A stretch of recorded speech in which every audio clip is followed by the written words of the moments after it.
I was hauling a cooler full of tools up the gravel driveway when I saw what used to be my grandfather's cabin gone. Just flattened. Splinters and insulation scattered like confetti. I dropped the cooler, heart racing. This wasn't storm damage. This was deliberate. My name's Grayson O'Dell. I'm a small business owner, a contractor by trade. That cabin, tucked up in the mountains of Pine Hollow, had been in my family since the 60s. I spent summers there as a kid, taught my son how to fish off its dock. It may not have been fancy, but it was ours until she decided otherwise. Her name was Brenda Fairbanks. Late 50s, always in pastel sweater sets, the kind of woman who thought neighborly meant surveillance. She was the president of the Pine Hollow Lakeside HOA, and she hated that I didn't live in the neighborhood full-time. Said my cabin was bringing down the aesthetic. Her words. 2 months ago, she started sending compliance letters about my unpermitted structure. I ignored them. The cabin was grandfathered in, and I had the original permit signed by the county clerk in 1972. I mailed copies to the HOA office. Next week, I got a fine for non-response. I called Brenda directly. Brenda, the cabin's legal. You have the documents. It's not up to code anymore, she snapped. The board voted. It's a safety risk and an eyesore. You don't get to vote on private property, I said. This isn't a communist compound. She hung up. I didn't think she'd go this far. I figured she'd keep barking, maybe slap a lien on it. But bulldozing it? Without a court order? That's criminal. I called the sheriff, who came out in less than an hour. He stood next to me, crunching over broken floorboards. Grayson, I hate to say it, but this was planned. Look at the tire marks. You're telling me she actually did this? I asked. He nodded. We'll open an investigation. But if I were you, I'd start calling a lawyer. I already had one in mind. The next morning, I paid a visit to Amanda Flory, a sharp-tongued real estate attorney I'd worked with years ago. She raised an eyebrow when I told her what happened. She leveled it with what, a tank, she asked. Bulldozer. Left a note stapled to a tree. Said the HOA executed abatement. Amanda nearly laughed. HOAs can't demolish private property just because they don't like it. That's a felony. Trespassing, destruction of property, abuse of authority. I want her held accountable, I said. I don't care what it takes. Amanda leaned forward. Then we go nuclear. Lawsuit for damages, criminal charges, and if she used HOA funds to do it, which I bet she did, we'll go after her house too. The fire in my gut turned to steel. Over the next week, Amanda and I built a case. We got drone footage from a neighbor showing the demolition. We subpoenaed HOA records. Brenda had actually filed an emergency resolution claiming my cabin was a biohazardous collapse risk. No inspection. No approval from the county. Just her signature and a shady payment to a local excavator. The contractor who bulldozed it? Said Brenda told him she had a court order. She didn't. We got him to sign a statement. Then came the HOA's monthly meeting. I showed up early wearing boots still dusty from the wreckage. The community center was packed. Word had spread. Brenda stood at her little podium smiling like she was hosting a bake sale. Before we begin, I'd like to remind everyone that HOA decisions are made in the best interest of the community. I stepped forward. You mean like illegally bulldozing someone's property? The room went dead silent. Brenda's face twitched. Mr. O'Dell, you weren't on the agenda, no, but I was on the receiving end of a felony demolition. And I've got more than enough evidence to prove it. I held up a thick folder. This is going to court. Brenda's smile cracked. Amanda stood beside me and added, and if the HOA funded any part of this illegal operation, then every homeowner here is going to be financially liable unless they vote to remove Brenda tonight and hand over all internal records. The room erupted. Brenda stammered, you don't understand how HOA governance works. Oh, I understand just fine, I said. You thought no one would fight back. You thought I'd just walk away. She tried to gavel the meeting closed, but it was too late. Neighbors were already demanding answers. A man in the back shouted she used our dues to bulldoze his cabin. Brenda turned pale. The sheriff walked in 5 minutes later with a warrant. She didn't even finish the meeting. They took her out in cuffs. And that was just the beginning. The hearing was scheduled for the following Thursday. I didn't sleep much that week. Every night, I sat in my garage, staring at the salvaged pieces of my grandfather's old tackle box, the only thing I'd pulled from the wreckage. I wasn't just angry, I felt gutted. But I wasn't going to let that cabin become a memory people whispered about. Brenda Fairbanks had made this personal, and I was going to make sure she regretted every second of it. Amanda and I met at the courthouse early that morning. She wore a charcoal suit and carried a binder thick enough to kill a bear.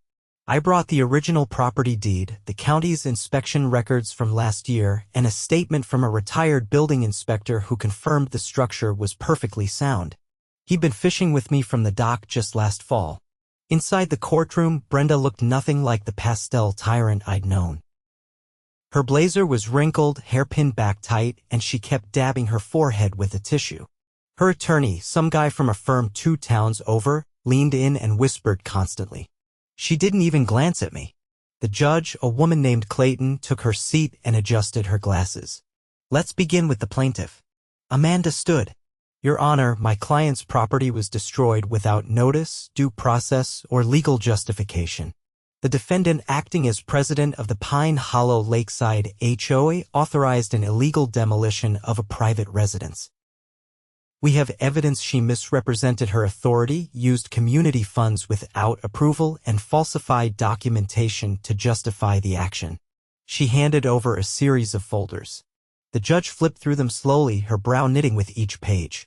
Brenda's attorney stood. We contend the structure was a danger to the community. Danger according to whom? Judge Clayton interrupted. Was there an inspection? No official inspection was filed, but that's enough, she said firmly. Continue, Ms. Flory. Amanda opened another file. We also have a signed statement from the contractor who carried out the demolition. He was told the HOA had a court order. That was a lie. Furthermore, the funds used to pay him were drawn from an account labeled Community Emergency Landscaping, which had never been used before and which Mrs. Fairbanks had sole access to for over 6 months. The judge leaned back, silent for a beat. Mrs. Fairbanks, do you have anything to say for yourself? Brenda finally looked up. I was protecting the community. That cabin had been abandoned for years. False, Amanda cut in. My client visited the property weekly for maintenance and seasonal work. He even had a trail camera installed which caught footage of Mrs. Fairbanks trespassing 2 weeks before the demolition. I pulled out a printed still from the footage. Brenda, in a visor and windbreaker, walking along the edge of the porch with a clipboard. She glanced directly at the camera. The judge stared at the photo for a long moment, then set it down. This case will proceed to trial. Given the severity of the actions, I am also referring the matter to the district attorney's office for potential criminal charges. Brenda's attorney objected weakly, but the judge shut it down. The law is not optional, Mr. Kent. Outside the courtroom, Amanda turned to me. She's going to face more than just a civil judgment. If the DA picks this up, and I think she will, Brenda's looking at jail time. I don't want her behind bars just to make a point, I said. I want her to feel what it's like to lose something she thought she controlled. Amanda raised an eyebrow. Then we go after the house. We moved fast. The trial was set for 6 weeks later, but in the meantime, Amanda filed a motion to freeze the HOA's discretionary accounts and subpoenaed all their financials. What we found was worse than we expected. Brenda hadn't just funneled money into the demolition. She'd been running a quiet little scheme for years, billing small compliance fines to homeowners, then rerouting those payments to a maintenance contractor who didn't exist. The account tied back to her cousin in Denver. Over $70,000 had been siphoned off. Once word got out, the community turned on her like a flipped switch. A group of residents filed a petition to dissolve the current board entirely. They held a special election in the school gymnasium and not one person voted in her favor. I didn't attend. I was too busy helping Amanda prepare exhibits for trial, including a series of interviews with residents who'd been harassed, fined, or threatened by Brenda for years. The trial opened on a Monday. In court, Brenda looked hollow. Her attorney tried to argue that she'd acted in the interest of safety, but the evidence we presented shredded that narrative. The jury heard from the retired building inspector, the contractor, and even a member of the HOA's former finance committee who confirmed Brenda had refused to share account statements for over a year. Amanda's final blow came on day 3. She presented an audio recording provided by a former board secretary. In it, Brenda could be heard saying, "If I have to bulldoze that eyesore myself, I will. That cabin's going down, one way or another." The courtroom was silent when the audio finished. The jury didn't take long. They found her liable for destruction of private property, trespass, and financial misappropriation.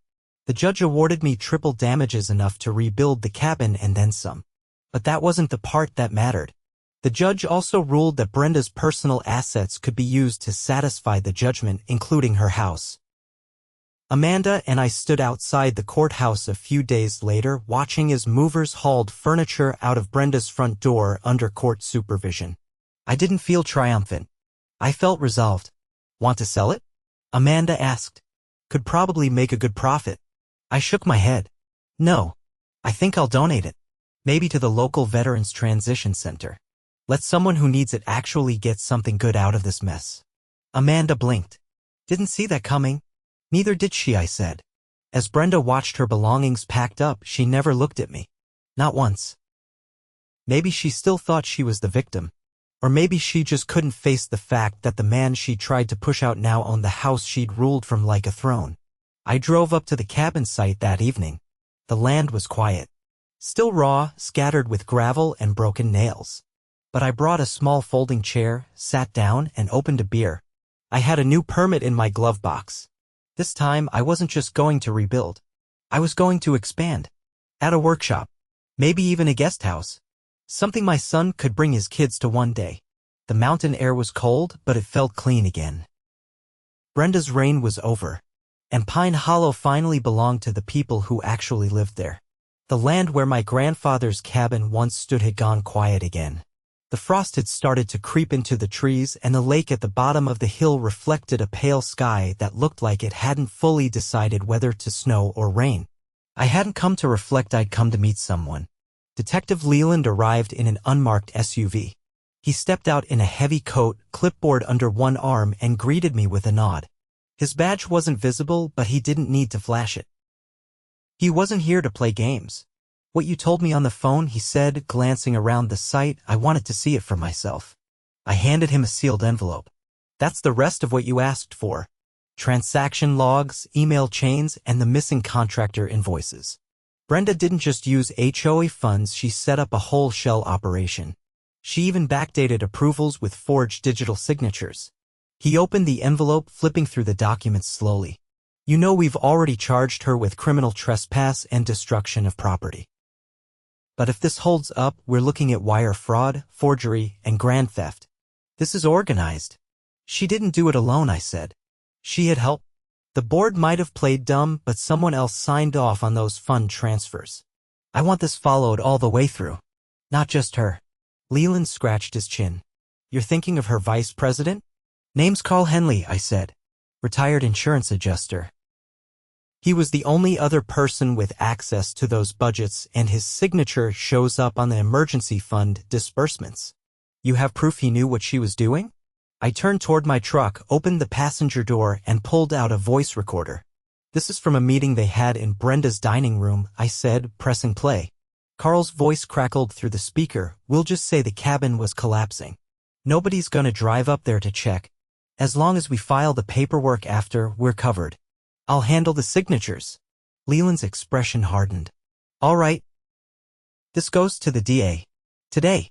As he drove off, I stood there for a moment, feeling the wind bite through my gloves. The road back to justice wasn't over. The civil trial had been one thing. But this was going to dig up the rot they'd buried for years. 2 days later, Amanda called. "You're not going to believe this. Try me. We just got word from the district attorney's office. They're filing a criminal conspiracy charge against both Brenda and Carl. The judge already approved search warrants for their homes and devices. Then they're not going to like what's in their email accounts." "You mean the fake board votes?" "And the deleted correspondence with the contractor's cousin in Denver. He's been laundering dues money into a holding account." Amanda paused. "Do you realize what this means? That's interstate wire fraud. Federal charges." "I figured they'd made a mess," I said. "Didn't know it was this deep." That weekend, the Pine Hollow HOA office was sealed off with yellow tape. Officers carried out boxes of paper files while residents stood on the sidewalk, whispering. No one looked surprised anymore, just tired. This wasn't the first time someone in power had treated the neighborhood like a private kingdom, but it was the first time they were being held accountable. I met with 2 residents later that evening, Janice and Roy. They were forming an interim committee to handle HOA affairs during the investigation. "We need someone with a level head," Janice said, clearing her throat.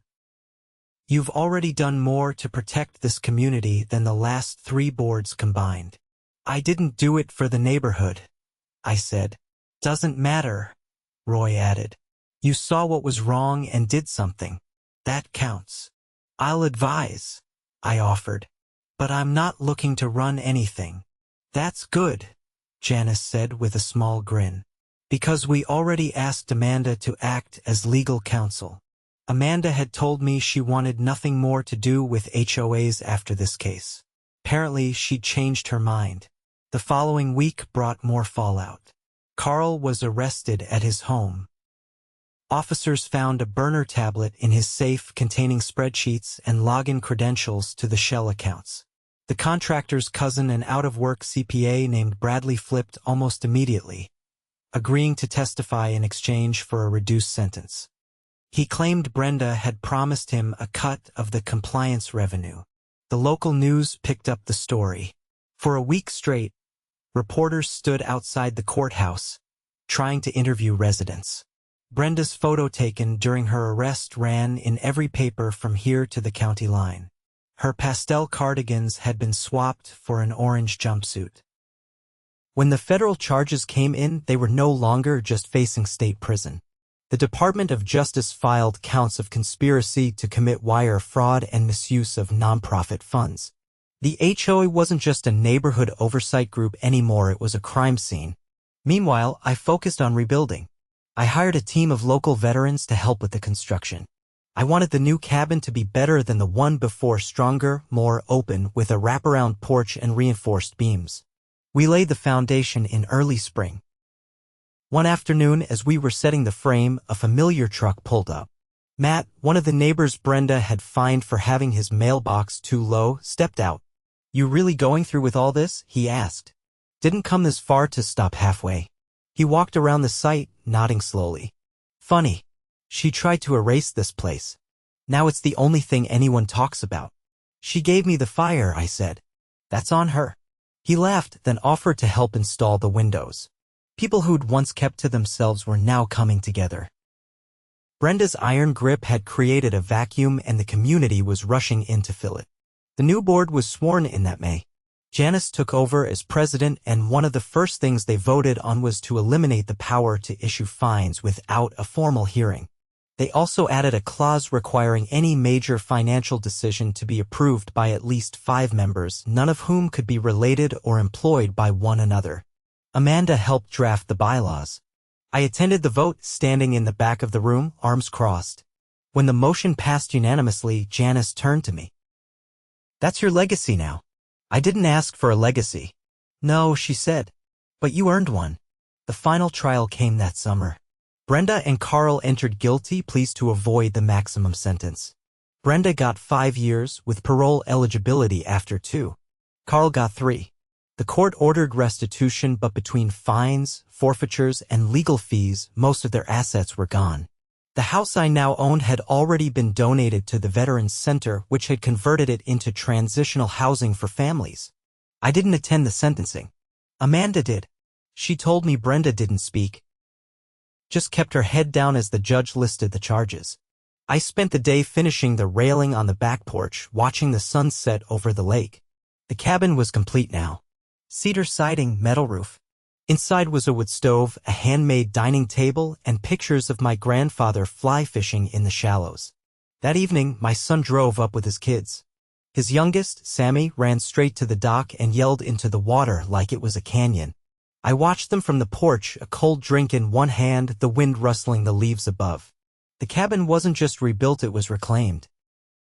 Brenda had tried to wipe out a piece of my family's history to make room for control. Instead, she'd made room for something better. Justice wasn't just served in courtrooms, it was built, board by board, on the ground where you decided to make your stand. The town council chambers weren't built for overflow. Still, by the time the meeting began, every seat was taken and people stood shoulder to shoulder along the walls.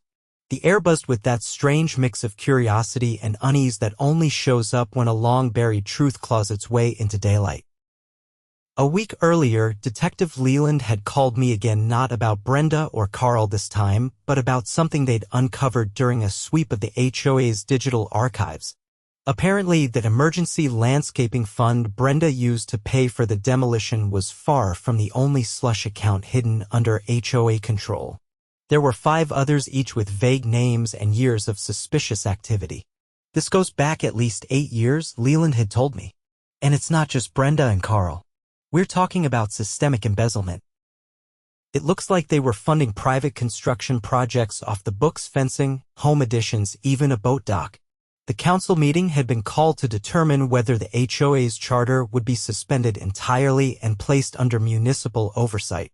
It wasn't a trial, but it might as well have been. I stood near the back, arms crossed, watching the current board, what was left of it, squirm under the fluorescent lights. Janice and Royce sat toward the front, flanked by the 2 new appointees who had taken over after the arrests. Their faces looked drawn but resolute. Councilwoman Rivera, a sharp-eyed woman with a reputation for dragging bureaucrats into the light, stepped up to the podium. Today's session concerns the investigation into financial misconduct and abuse of power within the Pine Hollow Lakeside Homeowners Association. We will hear statements and review findings submitted by both the district attorney's office and the independent audit team.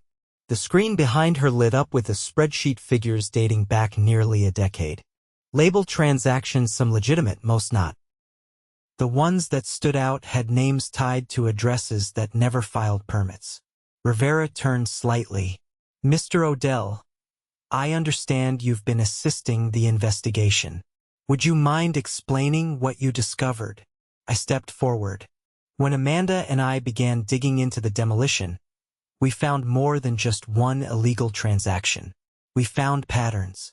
Payments marked as common grounds maintenance were used to fund renovations for select properties. One resident got a new deck. Another had a retaining wall built. None of these were community projects. Rivera nodded. Were those residents board members? 3 were. 2 were spouses of former board members. One of them, property on Lakeview Circle, had their entire driveway repaved with HOA funds. The crowd murmured. A few people shook their heads. One man near the wall let out a bitter laugh. The kicker, I continued, was that most of these jobs were done by a single contractor. A company called Silver Pine Design. Turns out it's registered to Carl Henley's son-in-law. That was the moment it all clicked for people. It wasn't just mismanagement. It was organized theft, quiet, careful, and threaded through years of deliberate decisions. Councilwoman Rivera exchanged a look with the city attorney. We've reviewed the audit. The HOA board, under multiple administrations, diverted over $300,000 in community funds to private projects. Most of those funds were never disclosed to members. She paused, letting that sink in before continuing. Effective immediately, the Pine Hollow Lakeside HOA is suspended under municipal authority pending reorganization. All financial oversight will be handled by a third-party fiduciary. HOA governance will not resume until a full forensic audit is complete and new elections are held under city supervision. Applause broke out, brief, uncertain, but real. Not the triumphant kind. More like a sigh finally let out after holding your breath too long. After the meeting, a man I didn't recognize approached me in the parking lot. He wore a flannel shirt, work boots, and had the kind of handshake that said he'd earned every callus. You're Grayson, right? Yeah. My name's Arthur. I live over on Hickory Bend. They fined me last year for painting my window trim without prior design review. I had no idea they were doing all this. Neither did most people. He nodded slowly. You think they'll go to prison? Brenda and Carl already are. The rest, it depends. But the DA's not done. Arthur looked toward the council building. I've lived here 22 years. Never once went to a meeting. That's on me. Not anymore, I said. They're counting on people staying quiet. That's how they got away with it for so long. He looked back at me, then offered a small, firm nod. Well, not again. The following month saw Pine Hollow begin to shift. The forensic audit uncovered even more unauthorized vehicle purchases, a shell landscaping contract tied to Brenda's niece, and a secret executive retreat that had been billed as a community leadership seminar. That one took place at a mountain lodge with no record of any seminars being held. The DA filed charges against 2 more former board members. One took a plea. The other went to trial and lost. Meanwhile, with the HOA suspended, the neighborhood started to feel lighter. People painted their homes without fear of letters. Kids rode bikes in the cul-de-sacs without board members photographing them for safety violations. Garden beds popped up. Porch swings reappeared. I spent my time finishing the interior of the new cabin. My son helped hang the last of the cedar panels in the loft while his daughter ran around below, her laughter echoing off the beams. I'd built the staircase myself, wide steps, sturdy rails, the kind of thing that would last generations. One afternoon, Amanda visited. She brought a bottle of red wine and a stack of paperwork. Well, she said, setting them down on the counter, the last of the restitution payments have been processed. You've officially been paid in full. I poured 2 glasses and handed her one. Feels strange. Like it should have come with more ceremony. She raised her glass. To endings. And to building something better. We stood by the window looking out over the lake. The wind stirred the water in slow ripples, catching the light just right. Councilwoman Rivera told me they're considering dissolving the HOA permanently, Amanda added. Letting the city take over basic maintenance and leaving everything else to voluntary committees. About time, I said. People don't need a watchdog to live in peace. Just a little accountability. She gave a quiet laugh. You sure you don't want to run for city council? You've got the pitch down. I shook my head. I've got enough to do here. Eventually, she left and I sat on the back porch as dusk settled over the trees. Across the lake, lights blinked on inside homes, warm, steady, peaceful. For the first time in years, the neighborhood wasn't bracing for the next letter or fine or demand. It was just living. Later, I took a walk down to the dock. The boards creaked under my boots, but the structure was solid, stronger than it had ever been. I sat at the edge, letting my feet dangle above the water. The moon rose slow and full, casting silver across the surface. Brenda had tried to erase a piece of my family, flatten it, bury it, forget it. But she hadn't understood what that place really meant. It wasn't just a cabin. It was memory, legacy, grit. It was the place my grandfather built with his own hands, the place I'd rebuilt with mine, and the place my children would one day bring theirs. She never stood a chance. And neither would anyone else who tried something like that again.